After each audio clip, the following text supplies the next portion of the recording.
Hi, welcome to Live Right Tonight. I'm your host, Brandy, and here I have Angelica with us today. Hi. How are you doing? Good, how are you? Good. So good to see you. Yes, good to see you too.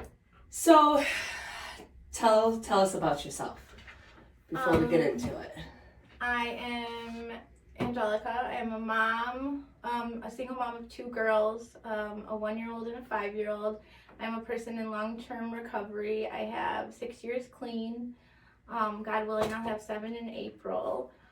I'm a peer recovery coach. My life is chaotic sometimes. Finding that balance is hard, but trying to manage it and love my kids along the way is the journey, right? Yeah.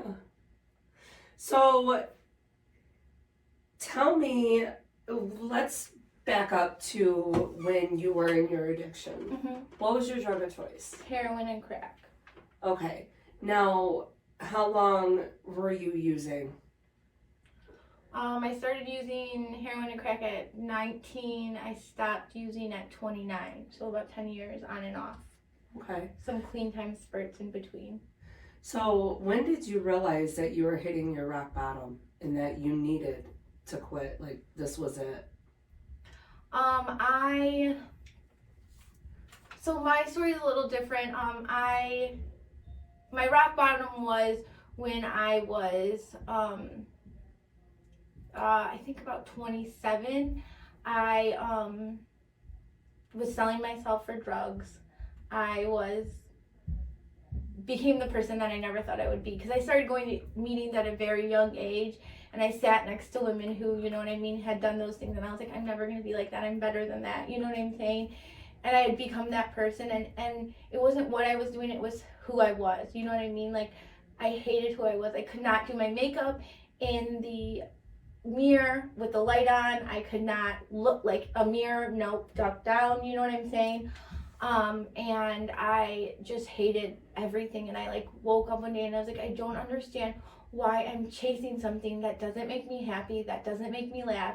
I haven't had a good time, and I've destroyed everything around me. Like, it's a fire all around me, and I continue to do it. So I called a treatment center, and I was hiding in the bathroom because I didn't want my significant other to know. And a week before I got into the treatment center, he went to jail for a year. So it gave me that year to, you know what I'm saying? And then I stayed clean for 2.5 years, and then I ended up relapsing. And then I used for a couple months, went back to treatment, and was living in a 3-quarter house and got pregnant. No intentions of staying clean, but then got pregnant and was like, okay, I'm gonna have this baby.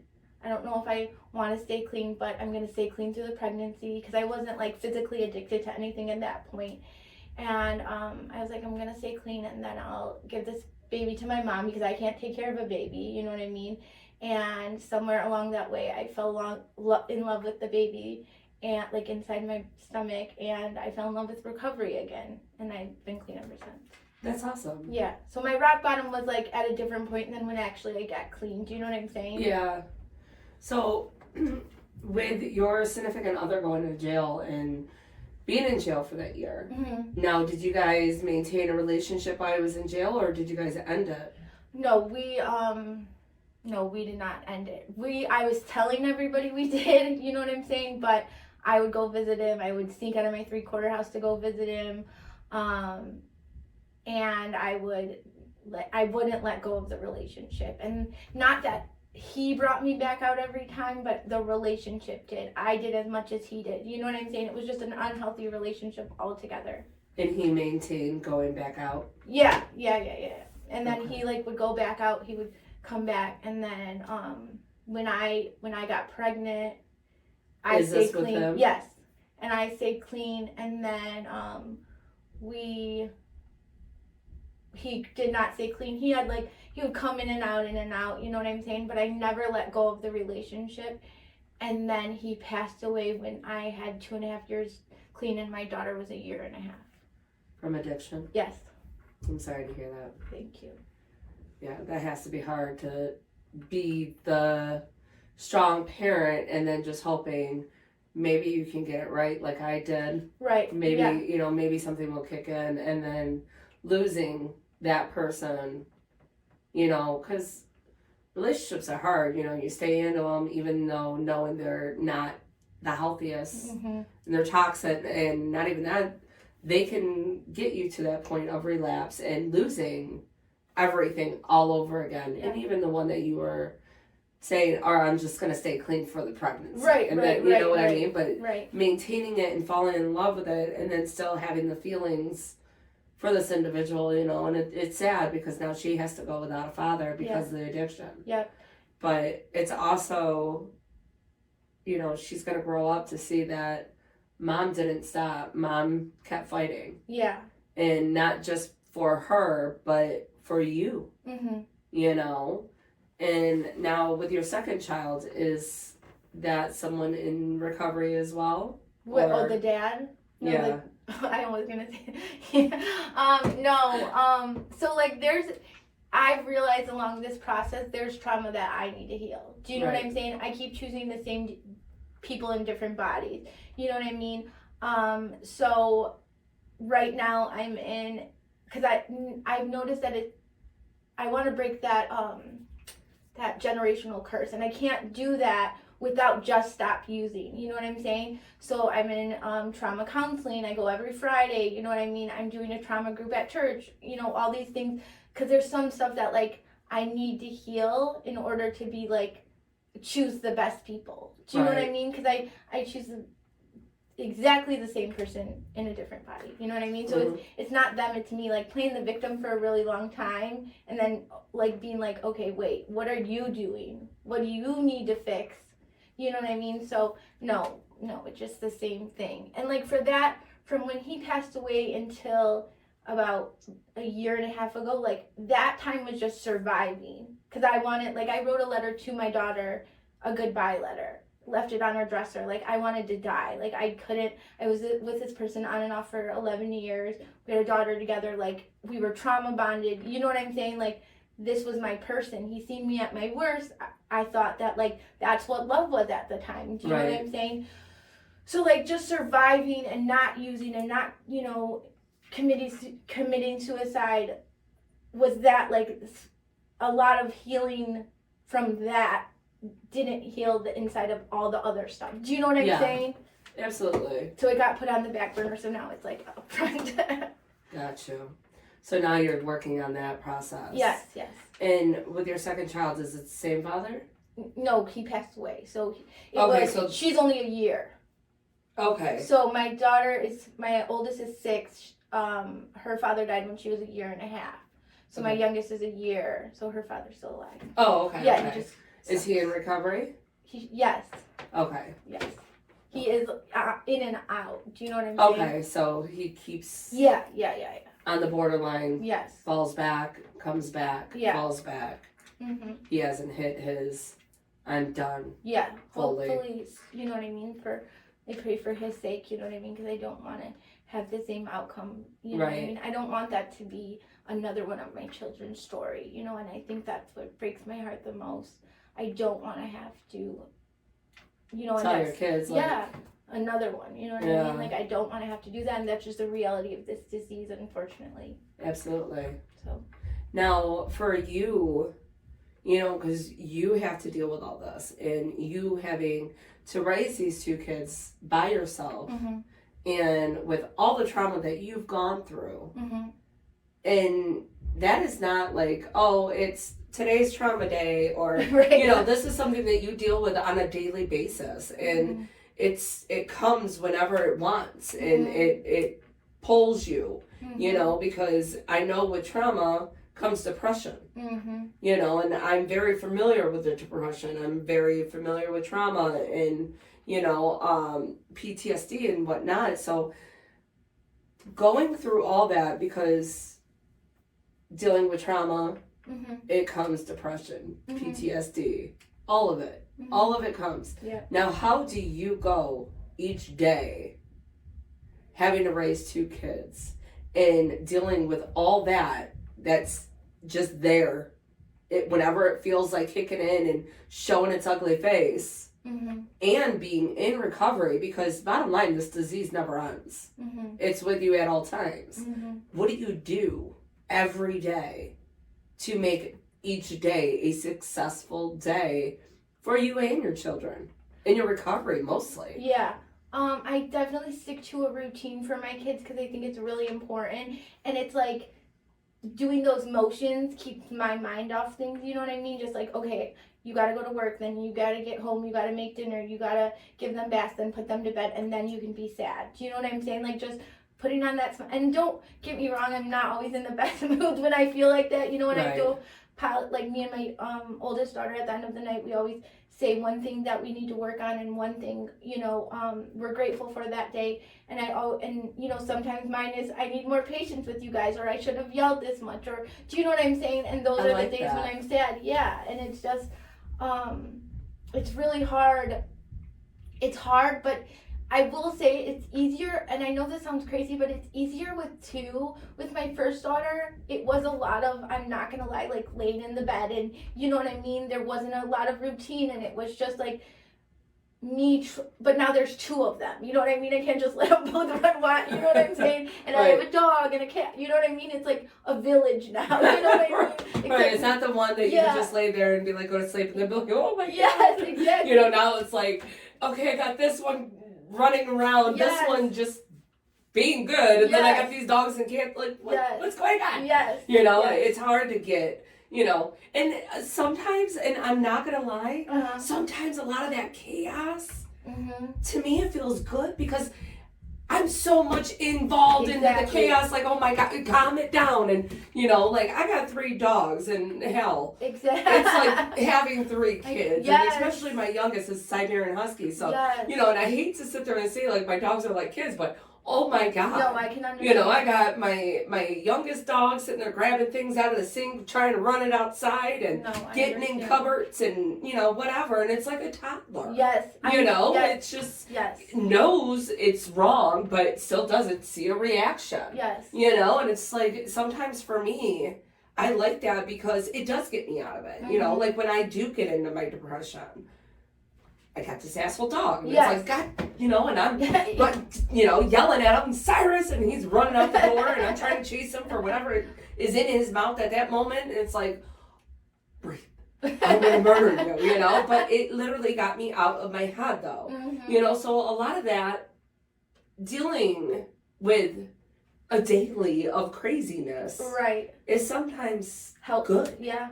It's helping. Yeah. Because first, you're human.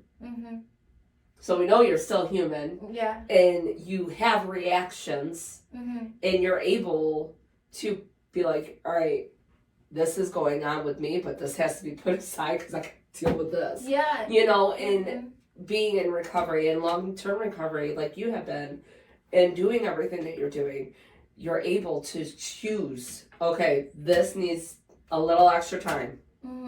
I'll get back to that and deal with that, but right now I got this. Right. You know? Right, yeah. So what is your daily routine? My daily routine is, I get up in the morning, I get myself ready, I get the kids ready, and then I take one to school, then I take the other one to school because they go to 2 different places, go to work. I work in recovery, so that's helpful sometimes what are you draining. doing? I'm a peer recovery coach at Gammons Medical. Okay. So I've been a peer recovery coach for about 3.5 years now. I worked at Sacred Heart first. I loved that job. It was just far. I get home. I get both the kids from school. We get home. I start dinner. We eat dinner. Then I try to clean in between, and then bath, and then first one goes to bed, then second one goes to bed, and then I, you know what I mean, clean up, do lunches, and then I, you know, if I need to be sad that day, I'm sad, you know what I'm saying? The only thing that's been difficult for me is fitting meetings in there, because meetings keep me clean, you know what I mean? Recovery gave me all these things that I have that I'm busy with, and I know that if I don't put recovery first, I'm gonna lose it. It's just hard to fit recovery now in this routine that I have, you know what I mean? My kids my daughter goes to bed at 7:30, you know what I mean? Most meetings start at 7:30 or 7. I can't go in the middle of the day, so it's like finding babysitters, and I'm so grateful for like the community that I have, because if it's not my parents who are helping me right now, it's someone I've been friends with in recovery for years that's watching my daughter. Every Thursday my sponsor comes to my house, so I can either go to church or a meeting, do you know what I'm saying? Because I just reached out and said, hey, I need help, like I can't do this anymore. It's hard for me to I don't know if it's admit that or ask for it, because I feel like a burden sometimes, you know what I mean? A lot of times it's just asking because you do feel like a burden. Yeah. And that's, you know, and having a sponsor, you know, that's my opinion is that's what they're there for. Mm-hmm. And the thing is admitting that you need help, like, and help. I have to go to a meeting, or I have to go to a church. Right. You know, and granted, church isn't a meeting, but in my eyes, it still is. Oh, yes. Because you're getting what you need out of it. And, you know, some people are spiritual, some people aren't. Some people have their own beliefs. And I'm okay with whatever your belief is, because each is their own. Right. As long as you have something to look at as a higher power, I don't care what it is. Mm-hmm. You know, for a long time, I was like, you know what, God wouldn't do this to me if he was real. Mm-hmm. You know, like that was in my head for so long. You wouldn't have let me live a life that I've lived, and you wouldn't taken away the only people that actually cared about me. And, Mm-hmm. you know, I lived that lifestyle for so long. And then I had to sit back and I was like, you know what? No, everything that I went through made me who I am. So maybe that is what his plan was. It's like you depended so much on these individuals, but yet I took it for granted as well. Right. So now it's time to learn. Right. You know, so I brought my belief back into God, you know, but like I said, for the longest time, and even when I was doing meetings, they were like, what's your higher power, blah, blah, blah. And for the longest time, I looked at everybody, I'm like, you. Yeah. Everybody at this table, because why? It's what I see. Mm-hmm. It's what I'm hearing. Mm-hmm. Because I wasn't hearing shit, but I wasn't allowing myself to hear my calling or hearing what I needed to do. Mm-hmm. You know? Yeah. And so I totally understand, like, and for you to sit there and ask for help, that is huge. Because a lot of people still struggle with the, hey, I need help. Right. Because they still have to sit there and tell themselves, no, I have to do this on my own. It's not about doing it on your own. And sometimes you just can't, you know what I'm saying? I can't, you know what I mean, have my kids in bed at a certain time so they're not monsters in the morning. If I do go to a meeting, I don't get home till sometimes 9 o'clock, you know what I'm saying? I can't do that. It's hard sometimes. And like the church thing, there is this class that I'm taking right now. It's Breaking the Bonds of Trauma, and it's a 10-week course on a girl who's a recovering addict.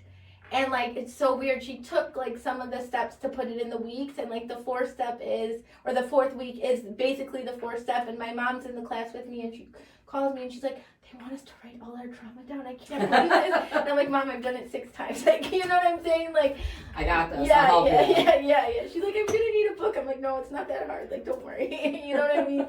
But like, just finding stuff like that where it's like I don't feel, because a lot of times I think people feel judged at church, you know what I mean, especially from our past. And this lady like came out and said like, listen, like I got 3 baby daddies, I've been married 4 times, you know what I mean, drove drunk with my kids, you know what I mean, but I love God, and I tried, and like I'm trying, you know what I'm saying? And like right.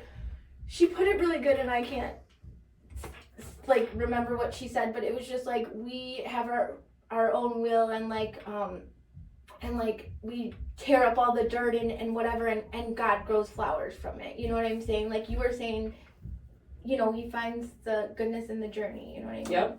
So now you said your mom goes with you. Yeah. Is your mom in recovery? No, my mom, it's like a class at church. It's not like a recovery class. Okay. It's recovery based though. She just doesn't know that because she's not in recovery. You know what I mean? Got you. Now, with your parents, because I know, you know, through your addiction, you've had to break some stones there. Yeah. Now, when you were getting clean and actually staying clean and, doing this journey of 6, almost 7 years, now, did they try to understand any of this? Go to meetings to try to understand? Or were they just understanding, like, I get it?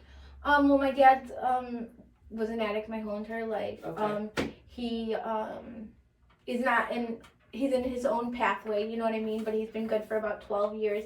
He's one of my favorite people in my life, which is a double-edged sword because he did it and he was such a bad dad and now he's such a good dad. He's like my number one go-to. That's why I think like I lean on these people that I'm like, oh, well, they could be so, they're potential, you know what I mean? I date people in potential and I need to stop doing that.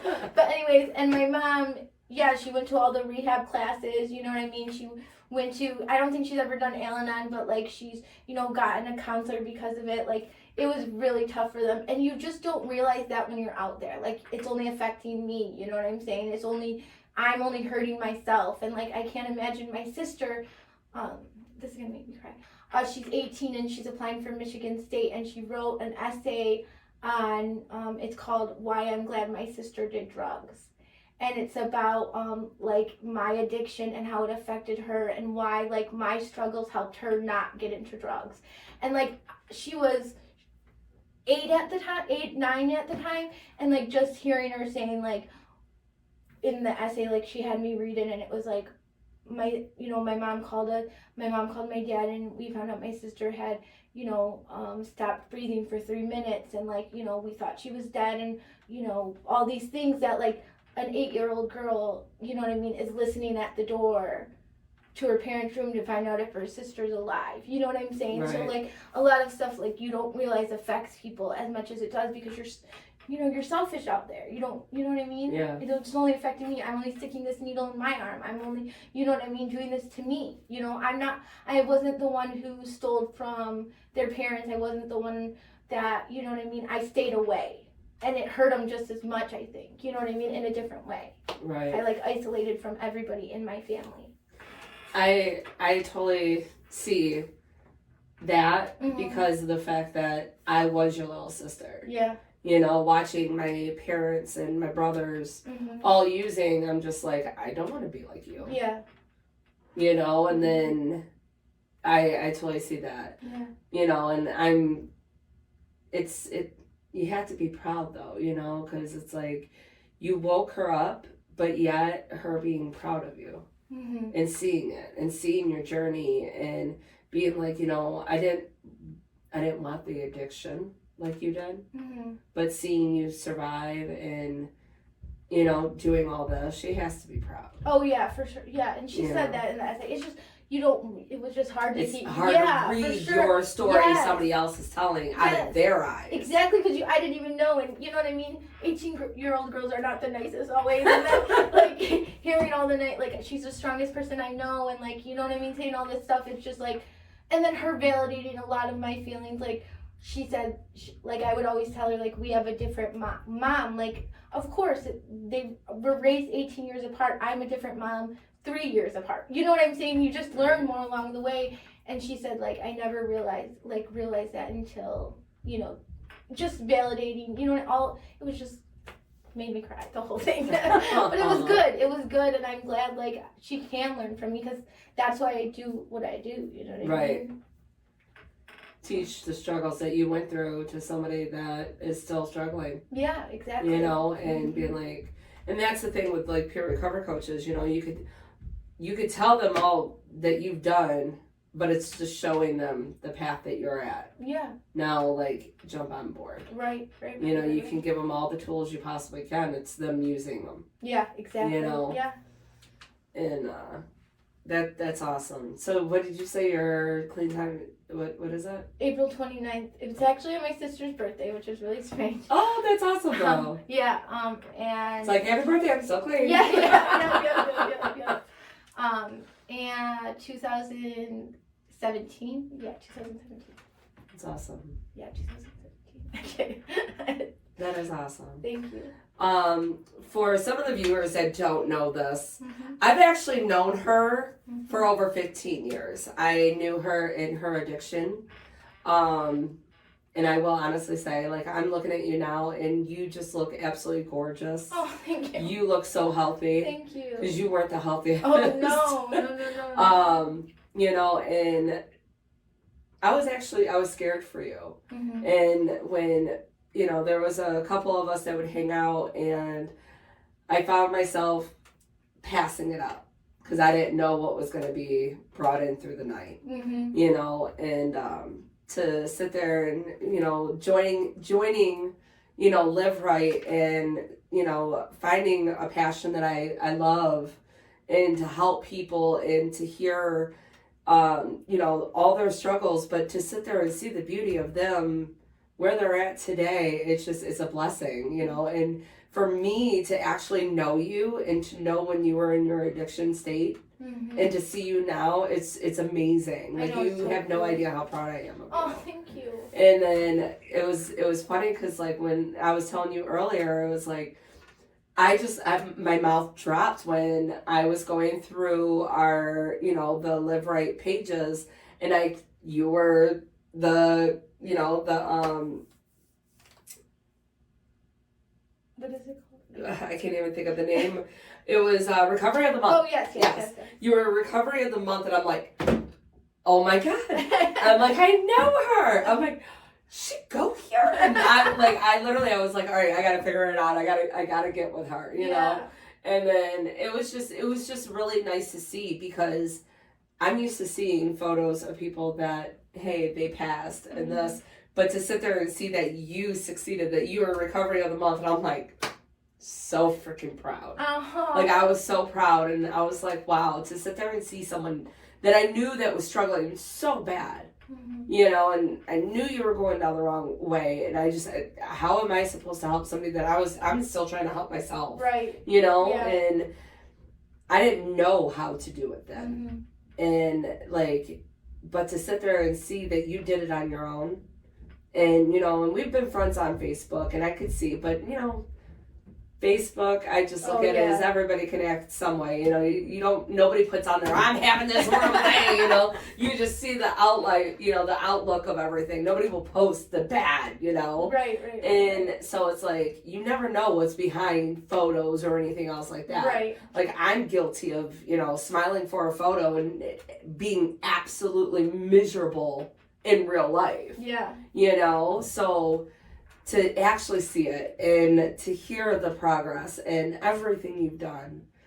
like, I am so proud of you. Oh, thank you. You know, I know I'm not anybody of family, anything like that, but I just want you to know, like, personally, like, I'm very proud of you. Thank you. And I'm glad, you know, and honestly, I don't want to say that I'm sorry, but I'm glad that everything happened because if none of this happened and if you didn't hate the person that you were, you wouldn't be sitting here doing this podcast with me. Oh, for sure not. So I'm glad that everything happened. You know, it sucks, but I'm glad that it did because look at where you are today. You got 2 beautiful little girls. You're clean. You look amazing. Oh. You know, you look healthy. You look amazing. You could just see the glow in you. You know, and to, you know, walk down the stairs and see you and you're like, hi, and I'm like, oh my gosh, like it was a nice warm feeling, and I just want you to know that I am proud of you. Thank you, Brittany. And that does mean so much for me because you're just not some random person. Like, you knew me at, you know what I mean, the start of my worst. Like, that was just the beginning. You know what I'm saying? So to have somebody that knew you then to be like, hey, like, great job. Like, and I haven't seen you until since back then. Yeah. So we're talking 15 years I haven't seen you. Yeah. And you were like right in the midst of getting into your addiction, starting your addiction, the whole 9 yards. Yeah.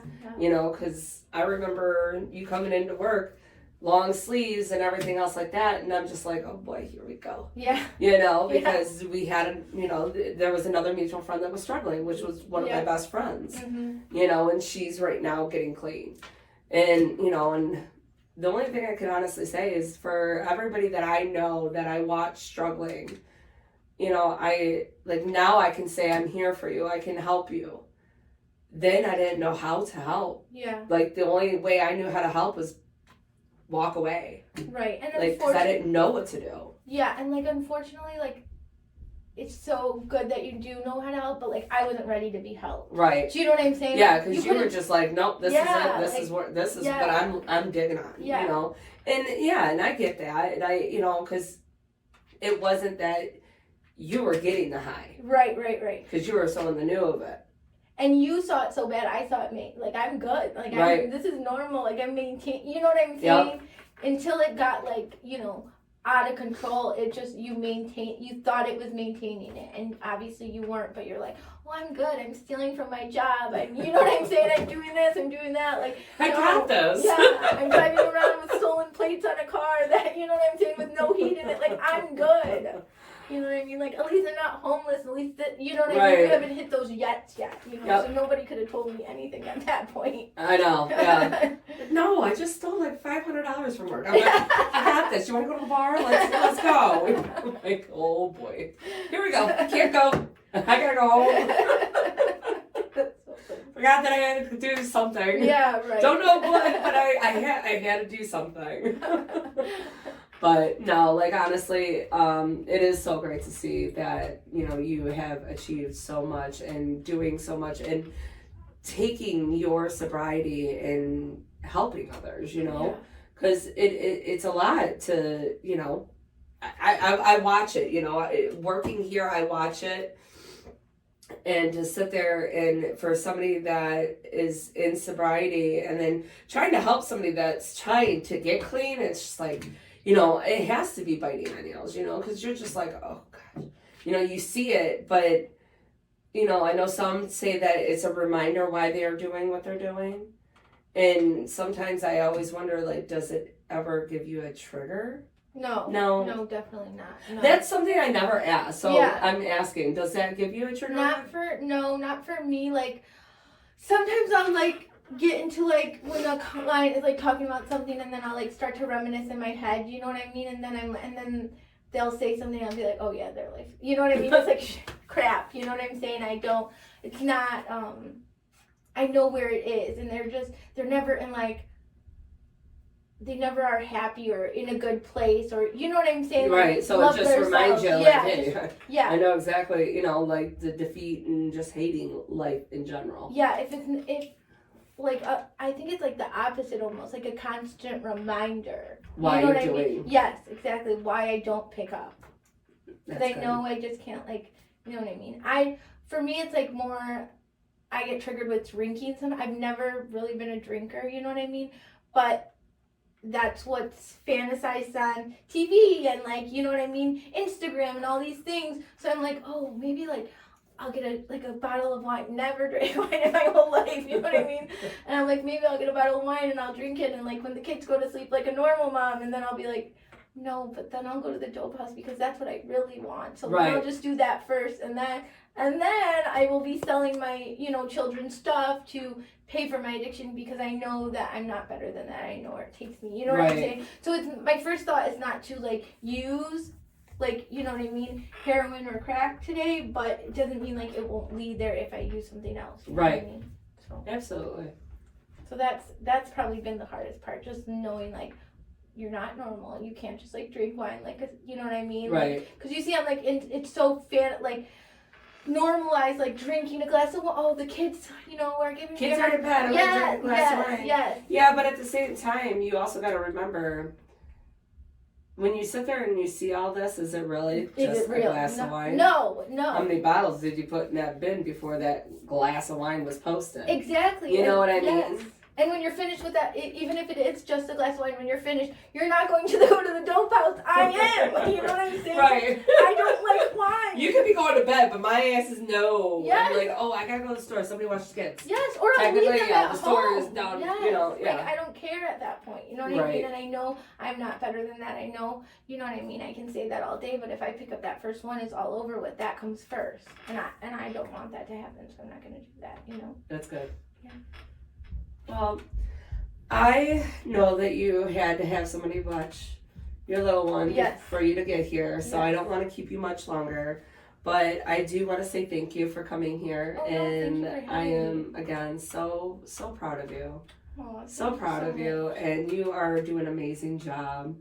You're an amazing mom, Thank you. and I wish you the best. Thank you. Call me when you get your 7 years. I will. This is amazing too. What you're doing is amazing. Thank you. I just want you to know that I watched a few of these before to like. Oh, you prepare. did? Yeah, but you don't ask like the same questions, so I couldn't prepare. No, I don't. It's I kind of really like to wing cool. it because you never know what our conversation's gonna go. In the beginning I did. I had like a little clipboard, like, okay, so, and then they answered it, and I'm like, well, you just answered a question I didn't even ask you yet, but okay. So yeah, I kind of realized I was like, you know what? I just gotta wing it because I'm human. We're both human. I'm gonna make a mistake. I'm gonna stutter. I'm gonna Yeah. choke on my words, but you know what? I'm human, and that's what I want my viewers to see is that I'm human. We're human, and this is not a scripted session. It's This beautiful. is real. This is just a normal conversation, talking with another human being, and going from there. And that's what I learned. That's how I have to do it. Oh. Because I ain't perfect. I stutter all the time. Right. I'm like, what? But again, I just want to say thank you so much for coming and no joining problem. me Thank you for and having telling me. your story. And, good luck with everything. And I'm proud of you. Oh, thank I you so am. much. It's so I good don't to even see know you. how, many more, I could say it all day. I'm proud of you. And being a peer recovery coach and trying to help those that still need it. Mhm. Even though that you need it yourself, but I know you're getting stuff out of it. Yeah. You might not hit all the meetings that you need to, but Mhm. doing the job that you're doing, you're constantly reminded why you are where you're at. Yeah, for sure. For sure. So that's always good. But I won't keep you any longer. Again, thank you for coming. Thank you, Brandy. I appreciate And it. to everybody else, I hope you enjoyed our conversation.